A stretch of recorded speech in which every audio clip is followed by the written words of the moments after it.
we have decided to inflict her with only one sentence, that is sentence of death.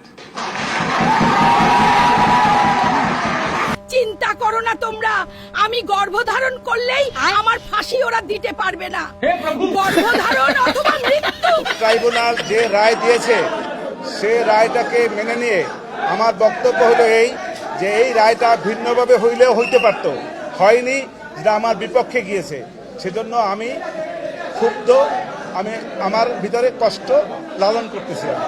আপনার মুখে হাসি দেখা যাচ্ছে, আমার এই জন্যই কষ্ট পাচ্ছি, আমার পক্ষে এই মামলায় কোনো এপিল করার সুযোগ নাই যতক্ষণ পর্যন্ত না আমার ক্লায়েন্টরা এসে মাননীয় ট্রাইব্যুনালে সারেন্ডার করবেন অথবা তারা কোনোভাবে গ্রেপ্তার হবেন।